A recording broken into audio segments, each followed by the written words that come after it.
บนโลกนี้มักมีเส้นแบ่งบางๆระหว่างเรื่องเล่าที่ฟังดูเหลือเชื่อกับเหตุการณ์ที่เคยถูกบันทึกไว้จริงหลายครั้งเรื่องราวสุดแปลกประหลาดมักถูกมองว่าเป็นเพียงตำนานข่าวลือหรือจินตนาการที่แต่งขึ้นมาเพื่อให้คนตกใจแต่จะเป็นอย่างไรหากเรื่องราวเหล่านั้นกลับมีชื่ออยู่ในหน้าประวัติศาสตร์ถูกศึกษาโดยนักวิจัยถูกพูดถึงในรายงานทางการแพทย์หรือถูกบันทึกไว้ในกรณีที่เคยเกิดขึ้นจริงบนโลกเราจะพาทุกคนเดินทางไปรับชมกับ5 ปรากฏการณ์แปลกที่วิทยาศาสตร์มีบันทึกจริงเรื่องราวของมนุษย์และธรรมชาติที่อาจจะเปลี่ยนมุมมองความเชื่อของคุณไปตลอด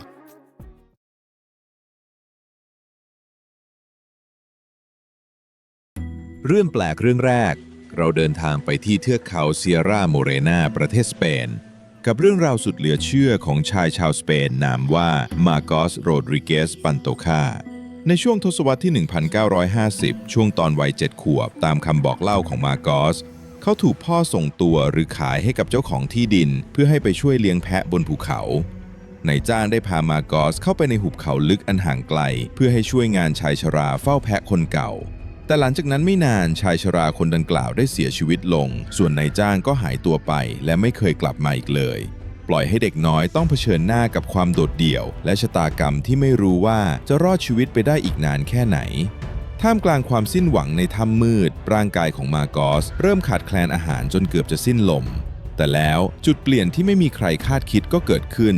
เมื่อมีแม่หมาป่าตัวหนึ่งเดินเข้ามาหาเขามันไม่ได้เข้ามาเพื่อทำร้ายแต่มันกลับนำชิ้นส่วนเนื้อสัตว์มาวางไว้ให้ตรงหน้าพร้อมกับส่งเสียงขู่เพื่อเตือนไม่ให้เขาแตะต้องอาหารจนกว่าลูกๆของมันจะกินอิ่ม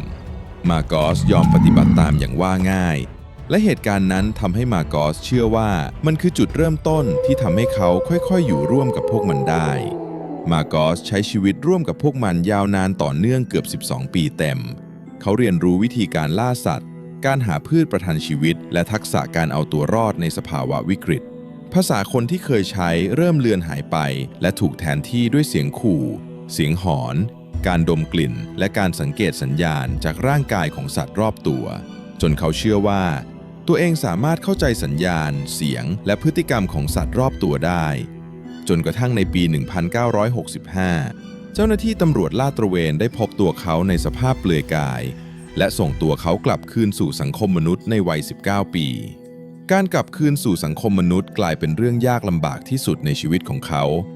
มาโกสเคยให้สัมภาษณ์ว่าโลกของมนุษย์ช่างเต็มไปด้วยความหลอกลวงและความเห็นแก่ตัวซึ่งแตกต่างจากความซื่อสัตย์ในฝูงสัตว์ที่เขาเคยอยู่เรื่องราวของมาโกสจึงไม่ใช่แค่เรื่องของเด็กที่อยู่กับหมาป่าแต่มันคือภาพสะท้อนของความยากจนการถูกทอดทิ้งและคำถามสำคัญว่ามนุษย์จะยังเป็นมนุษย์แบบเดิมหรือไม่หากเติบโตขึ้นนอกสังคมมนุษย์เรื่องแปลกเรื่องต่อมาเราจะเดินทางไปยังกรุงเดลีประเทศอินเดียกับหนึ่งในคดีปริศนาที่โด่งดังที่สุดเกี่ยวกับการอ้างว่าจำอดีตชาติได้นี่คือเรื่องราวของเด็กหญิงคนหนึ่งนามว่าสาติเทวีตามบันทึกและคำบอกเล่าของครอบครัวเมื่อเธออายุได้เพียงประมาณ4 ขวบสาติเริ่มพูดถึงชีวิตอีกชีวิตหนึ่งชีวิตที่ไม่ใช่ของเด็กหญิงตัวเล็กๆในเดลีเธอบอกกับพ่อแม่ว่าบ้านที่แท้จริงของเธอไม่ได้อยู่ที่นี่แต่อยู่ที่เมืองมัทุราเมืองที่อยู่ห่างออกไปกว่า100 กิโลเมตรและที่น่าประหลาดยิ่งกว่านั้นคือเธอพูดเหมือนคนที่เคยเป็นผู้ใหญ่แล้วเธอบอกว่าเธอเคยแต่งงานเคยมีสามีเคยมีครอบครัวและเคยใช้ชีวิตในบ้านหลังหนึ่งที่เมืองมัทุราในตอนแรกครอบครัวคิดว่ามันคงเป็นเพียงจินตนาการของเด็กเล็กแต่เมื่อสาติเติบโตขึ้นรายละเอียดที่เธอเล่ากลับยิ่งชัดเจนและเฉพาะเจาะจงมากขึ้นเรื่อยๆเธอบอกชื่ออดีตสามีของเธอว่าเกดานาถและอ้างว่าในชีวิตก่อนเธอคือหญิงสาวคนหนึ่งชื่อลุกดีเทวีหรือลุกดีชอเบสาติยังเล่าถึงสภาพบ้านคนในครอบครัวรวมถึงเหตุการณ์ช่วงสุดท้ายของชีวิตเก่าของเธอว่าเธอเสียชีวิตหลังจากให้กำเนิดบุตรชายได้ไม่นานด้วยความสงสัยครอบครัวจึงเริ่มตรวจสอบสิ่งที่เด็กหญิงพูดและสิ่งที่ทำให้เรื่องนี้กลายเป็นข่าวใหญ่ก็คือชายที่ชื่อเกดานาถมีตัวตนอยู่จริงเขาอาศัยอยู่ที่เมืองมัทุราและเคยมีภรรยาชื่อลุกดีจริงๆภรรยาของเขาเสียชีวิตหลังคลอดบุตรชายก่อนที่สาติเทวีจะเกิดขึ้นมาในเดลี เรื่องราวนี้เริ่มแพร่กระจายออกไปจนกลายเป็นที่สนใจของสังคมอินเดียในยุคนั้นและในที่สุดข่าวนี้ก็ไปถึงหูของมหาตมะคานธีต่อมาได้มีการตั้งคณะกรรมการตรวจสอบขึ้นมาประกอบด้วยบุคคลหลายสาขารวมทั้งหมด15คนเพื่อเดินทางไปพิสูจน์เรื่องราวของเด็กหญิงคนนี้อย่างจริงจังคณะกรรมการได้พาสานติเดินทางไปยังเมืองมัทุราเมืองที่เธออ้างว่าเคยใช้ชีวิตอยู่ในชาติก่อนทั้งที่ในชีวิตปัจจุบันเธอไม่เคยเดินทางไปที่นั่นมาก่อนแต่เมื่อไปถึงสานติกลับสามารถนำทางไปยังบ้านของเกดานาถได้เธอจดจำญาติและคนใกล้ชิดหลายคนของลุกดีได้รวมถึงพูดถึงรายละเอียดบางอย่างภายในบ้านเดิมหนึ่งในจุดที่ถูกพูดถึงมากที่สุดคือสานติได้ชี้จุดที่เธออ้างว่าลุกดีเคยซ่อนเงินเอาไว้ในห้องนอนเมื่อตรวจสอบก็พบว่าบริเวณนั้นมีช่องเก็บของอยู่จริงแม้ว่าเงินจะไม่ได้อยู่ที่นั่นแล้วก็ตามและต่อมามีคำอธิบายว่าเงินจำนวนนั้นอาจถูกนำออกไปหลังจากลุกดีเสียชีวิตคณะกรรมการในเวลานั้นบันทึกว่าไม่พบหลักฐานชัดเจนของการนัดแนะหรือการฉ้อโกงและรายละเอียดหลายอย่างที่สานติพูดก็สร้างความประหลาดใจให้กับผู้ร่วมตรวจสอบเป็นอย่างมากแต่ในอีกด้านหนึ่งก็ยังมีนักวิจารณ์บางส่วนที่มองว่าหลักฐานเหล่านี้ยังไม่มากพอที่จะสรุปได้ว่านี่คือการกลับชาติมาเกิดจริงๆบางคนตั้งข้อสงสัยว่าอาจมีข้อมูลบางอย่างที่เด็กหญิงได้รับมาโดยไม่รู้ตัวหรืออาจมีช่องว่างบางอย่างในการตรวจสอบที่คนยุคนั้นยังตอบไม่ได้อย่างไรก็ตามเรื่องราวของสานติเทวี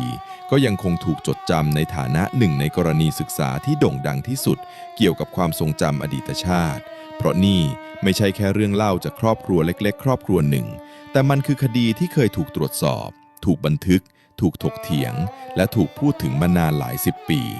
เด็กหญิงคนหนึ่งในเดลีสามารถรู้รายละเอียดของหญิงสาวที่เสียชีวิตไปแล้วในเมืองมัทุราได้อย่างไรมันคือความทรงจำของอดีตชาติจริงๆหรือเป็นเพียงความบังเอิญความเข้าใจผิดและเรื่องราวที่ถูกขยายขึ้นตามกาลเวลาคำตอบของเรื่องนี้ยังไม่มีใครพิสูจน์ได้อย่างเด็ดขาดแต่สิ่งที่ทำให้กรณีของสานติเทวียังคงน่าขนลุกจนถึงทุกวันนี้ก็คือบางครั้งความทรงจำที่อยู่ในหัวของคนเราอาจไม่ได้เริ่มต้นขึ้นพร้อมกับชีวิตนี้ก็เป็นได้เรื่องแปลกเรื่องต่อมาเราเดินทางไปที่หมู่บ้านคาลาชีทางตอนเหนือของประเทศคาซัคสถานกับปรากฏการณ์ทางการแพทย์อันน่าพิศวงที่เริ่มต้นขึ้นในปี 2013 เมื่อจู่ๆชาวเมืองจำนวนมากเริ่มมีอาการล้มป่วยด้วยโรคประหลาดที่ถูกขนานนามในรายงานข่าวสากลว่าโรคหลับไหลผู้ป่วยจะเกิดอาการง่วงซึมอย่างรุนแรงและหมดสติหลับลึกไปเฉยๆโดยที่บางรายอาจหลับยาวนานต่อเนื่องตั้งแต่2 วันไปจนถึงเกือบ1 สัปดาห์เต็มในตอนแรกมีการสันนิษฐานว่าอาการนี้อาจเกิดจากโรคแทรกซ้อนทางจิตเวชหรือความเครียดส่วนบุคคลแต่เมื่อเวลาผ่านไปปรากฏการณ์นี้กลับระบาดไปทั่วทั้งชุมชนไม่เว้นแม้กระทั่งเด็กนักเรียนที่จู่ๆก็หลับฟุบลงไปกลางห้องเรียนและยังมีรายงานเล่าจากคนท้องถิ่นว่าสัตว์เลี้ยงบางตัวก็มีพฤติกรรมเสื่องซึมผิดปกติที่น่ากังวลคือหลังจากที่ผู้ป่วยตื่นขึ้นมาหลายคนต้องเผชิญกับภาวะผลข้างเคียงร้ายแรงเช่นอาการความจำเสื่อมชั่วคราวปวดศีรษะอย่างรุนแรงและมีอาการประสาทหลอนรัฐบาลคาซัคสถานร่วมกับทีมแพทย์และนักวิทยาศาสตร์หลากหลายสาขาได้ลงพื้นที่เพื่อเก็บตัวอย่างน้ำดินและอากาศไปตรวจสอบอย่างละเอียดเพื่อหาความเชื่อมโยงกับเหมืองแร่ยูเรเนียมเก่าสมัยโซเวียตที่ตั้งอยู่ใกล้เคียงจากรายงานผลการสอบสวนของทางการในเวลาต่อมามีการระบุว่าปัจจัยหลักเกิดจากปริมาณก๊าซคาร์บอนมอนอกไซด์และก๊าซไฮโดรคาร์บอนในอากาศที่พุ่งสูงขึ้นผิดปกติในบางช่วงเวลาซึ่งก๊าซเหล่านี้ส่งผลให้ออกซิเจนในอากาศลดต่ำลงจนไปกดการทำงานของสมองมนุษย์และทำให้เกิดการหมดสติโดยไม่รู้ตัวแต่ถึงอย่างนั้นคำอธิบายนี้ก็ยังไม่ใช่คำตอบที่ทุกฝ่ายยอมรับอย่างไร้ข้อสงสัยเพราะยังมีคำถามสำคัญว่าก๊าซจากเหมืองเก่าจะเดินทางออกมาสู่พื้นที่เปิดของหมู่บ้านและคงระดับความเข้มข้นจนทำให้คนล้มป่วยได้อย่างไรสุดท้ายรัฐบาลจึงเลือกวิธีที่ปลอดภัยที่สุดคืออพยพชาวบ้านออกจากพื้นที่แต่หมู่บ้านคาลาชิก็ยังคงถูกจดจำในฐานะหนึ่งในปริศนาทางการแพทย์และสิ่งแวดล้อมที่แปลกที่สุดแห่งหนึ่งของโลกเพราะบางครั้งภัยที่น่ากลัวที่สุดอาจไม่ใช่สิ่งที่เรามองเห็นแต่อาจเป็นอากาศที่เราหายใจเข้าไปทุกวันโดยไม่รู้ตัวเลยว่ามันอาจเปลี่ยนชีวิตของเราและคนรอบข้างไปตลอดกาล เรื่องแปลกเรื่องที่ 4เราเดินทางไปยังประเทศฝรั่งเศสกับเรื่องราวของชายคนหนึ่งที่ถูกบันทึกว่ามีพฤติกรรมการกินแปลกประหลาดที่สุดคนหนึ่งในโลกเขาคือมิเชลโลติโตชายชาวฝรั่งเศสผู้ได้รับฉายาว่ามึนเชือมองสตูแปลว่านายกินดะหรือคุณกินทุกอย่างเรื่องราวเริ่มต้นตั้งแต่เขาอายุประมาณ9 ขวบเมื่อโลติโตเริ่มกินสิ่งที่ไม่ใช่อาหารเช่นเศษแก้วและโลหะพฤติกรรมลักษณะนี้ถูกจัดอยู่ในกลุ่มอาการที่เรียกว่าพิกาหรือภาวะอยากกินสิ่งที่ไม่ใช่อาหารซึ่งโดยทั่วไปอันตรายมากและอาจทำให้บาดเจ็บภายในถึงชีวิตได้แต่กรณีของโลติโตกลับผิดปกติอย่างน่าตกใจมีรายงานว่าแพทย์ตรวจพบเขามีกระเพาะและลำไส้ที่ทนทานกว่าคนทั่วไปและสามารถกลืนโลหะได้ในปริมาณที่สูงผิดปกติอย่างไรก็ตามเขาไม่ได้กลืนของชิ้นใหญ่เข้าไปทั้งชิ้นแต่จะตัดวัตถุให้เป็นชิ้นเล็กๆแล้วกลืนพร้อมน้ำจำนวนมากและน้ำมันแร่เพื่อช่วยหล่อลื่นจากความผิดปกตินี้โลติโตเปลี่ยนมันให้กลายเป็นการแสดงเขาเคยกินจักรยานเตียงนอนโทรทัศน์รถเข็นซูเปอร์มาร์เก็ตและวัตถุโลหะอีกมากมายสิ่งที่ทำให้ชื่อของเขาถูกจดจำมากที่สุดคือการกินเครื่องบินเบาเซสนา150โดยใช้เวลาประมาณ2 ปีระหว่างปี 1978 ถึง 1980 เขาค่อยๆ แยกเครื่องบินออกเป็นชิ้นเล็กๆ แล้วกินเข้าไปทีละส่วน จนกลายเป็นหนึ่งในเรื่องราวที่แปลกที่สุดในบันทึกของ Guinness World Records มีการประเมินว่าตลอดชีวิตของเขาโลติโตกินโลหะเข้าไปเกือบ 9 ตัน ก่อนเสียชีวิตด้วยสาเหตุธรรมชาติในปี 2007 ขณะอายุ 57 ปี เรื่องราวของมิเชลโลติโตจึงไม่ใช่แค่ความประหลาดเพื่อความบันเทิงเท่านั้นแต่มันคือเรื่องเตือนใจว่าร่างกายมนุษย์บางคนอาจมีความแตกต่างที่น่าทึ่งเกินคาดแต่ถึงอย่างนั้นพฤติกรรมนี้ก็อันตรายอย่างยิ่งและไม่ควรลอกเลียนแบบไม่ว่าในกรณีใดก็ตามเรื่องแปลกเรื่องสุดท้ายเราข้ามฝั่งไปที่เกาะเออร์เมาในประเทศปาเลากับปรากฏการณ์ทางธรรมชาติที่สร้างระบบนิเวศอันน่าทึ่งขึ้นมาในพื้นที่กึ่งปิดนั่นคือทะเลสาบแมงกะพรุนทะเลสาบน้ำเค็มแห่งนี้มีอายุราว 12,000 ปีเกิดขึ้นหลังยุคน้ำแข็งสิ้นสุดลงเมื่อระดับน้ำทะเลค่อยๆสูงขึ้นจนน้ำทะเลไหลเข้าท่วมแอ่งหินปูนบนเกาะก่อนที่พื้นที่แห่งนี้จะถูกแยกตัวออกจากทะเลเปิดเกือบทั้งหมดเหลือเพียงทางเชื่อมเล็กๆผ่านรอยแตกและโพรงหินปูนใต้เกาะสิ่งมีชีวิตที่ติดอยู่ภายในโดยเฉพาะแมงกะพรุนทองคำจึงต้องใช้ชีวิตอยู่ในสภาพแวดล้อมที่แตกต่างจากทะเลภายนอกเป็นเวลานับพันๆปีเมื่อเวลาผ่านไปการถูกแยกตัวจากโลกภายนอกทำให้แมงกะพรุนทองคำในทะเลสาบแห่งนี้พัฒนารูปร่างพฤติกรรมและวิถีชีวิตที่แตกต่างจากญาติของมันในทะเลเปิดพวกมันไม่ได้สูญเสียเข็มพิษไปทั้งหมดอย่างที่หลายคนเข้าใจ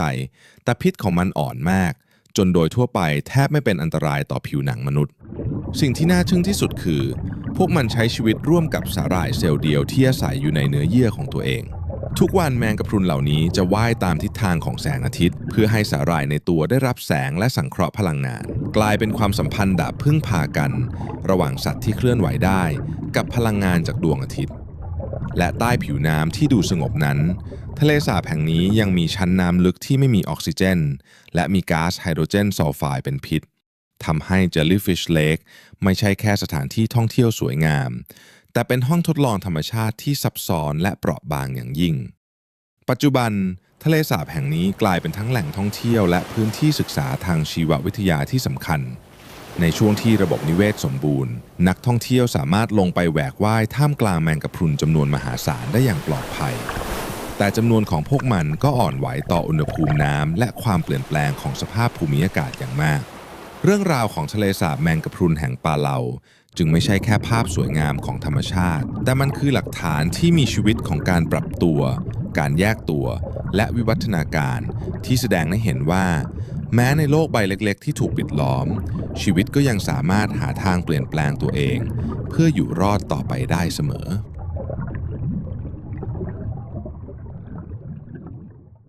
แล้วก็จบกันไปกับ 5 เรื่องแปลกของมนุษย์และธรรมชาติคอมเมนต์พูดคุยติชมเพื่อเป็นแนวทางพัฒนากันได้ตลอดนะครับแล้วเจอกันใหม่ในตอนหน้าขอบพระคุณมากครับที่อยู่กันมาจนถึงตรงนี้สวัสดีครับ